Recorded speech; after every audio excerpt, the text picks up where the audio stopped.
stand here on the corner of Christopher and West Street, and as you can see behind me, there is a heavy police presence, and the streets have been blocked off. Around 10 a.m. this morning, the NYPD received a call about a man who barricaded himself inside his apartment. There's so much hustle and bustle happening here at the Chelsea Pier Fieldhouse. As you can see behind me, kids are playing soccer with their mentees for the first ever Big Little Challenge. Protesters are here in Times Square, and as you can see behind me, people are holding signs calling for impeachment, and they are demanding that the Republicans and Congress take action into getting Donald Trump out of the White House. Here in the Bronx, people have lined up and down the streets, and some are even dancing in the streets to celebrate the Puerto Rican Day Parade. Residents here in Glendale were fired up this morning as they protested Mayor Bill de Blasio's proposal to build a men's shelter here. It was an exciting day here in Long Island City. More than 25,000 people gathered here in Queensbridge Park to hear Senator Bernie Sanders speak. And it's no secret that he suffered a heart attack last month, but he says he is back and more ready than ever. Earlier this afternoon, Councilmember Andy King held a press conference here in Soundview, along with his family, attorney, and community members in response to a 48-page document that claims he committed unethical acts. The Rockefeller Center Christmas tree arrives at its new home today. The 77-foot tall Norway spruce will be lifted into place by a crane in Rockefeller Plaza this morning.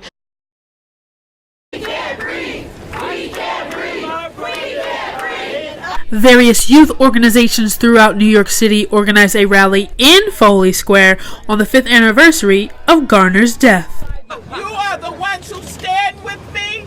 You are the ones who stand with me. When the cameras are on. When the cameras are on. And when they go dark. And when they go dark. Garner's final moments captured on cell phone video shows him being pushed onto the ground by police. Officer Daniel Pantaleo is accused of putting Garner in an illegal chokehold that caused his death. But the Department of Justice announced yesterday that they will not pursue charges against Officer Pantaleo. Governor Cuomo says local authorities should have done more from the start. This was a gross injustice that went on for 5 years on multiple levels. 5 years later, the pain still remains. Garner's family is still waiting for the outcome on the departmental trial, and they hope to hear back soon. Reporting in Lower Manhattan, I'm Bre'Anna Grant, News 4, New York. No more shelter! No more shelter! No more shelter! Residents of Glendale lined up and down Cooper Avenue early this morning to protest the mayor's proposal to put a men's homeless shelter in their neighborhood. They want to get the city's attention because they don't feel comfortable having a men's facility in the area. Salvatore De Castro, who lives down the block from the proposed site, says it's a disgrace to their community. This is not regular homeless. This is people that are coming out from jails. This is people that are sex offenders. And I don't think it is the correct way to place them. The city plans to convert an abandoned warehouse into a 200-bed men's shelter early next year. Councilmember Robert Holden says the mayor strung him along about putting a school, not a homeless shelter, in his district. We're very angry, and I suggested smaller shelters to the mayor.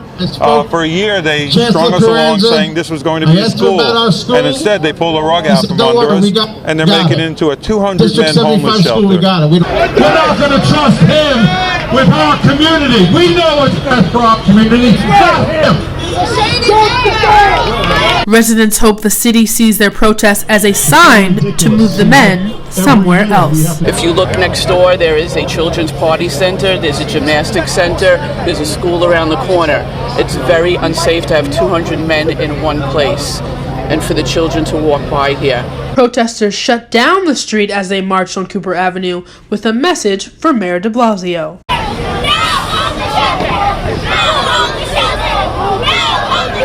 Reporting in Glendale, Bre'Anna Grant, New York 1. It's the most wonderful time of the year in Little Italy.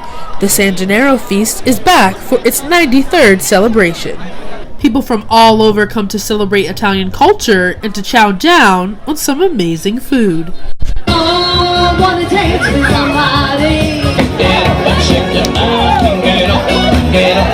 The feast features live music, religious processions, and of course, some Italian favorites.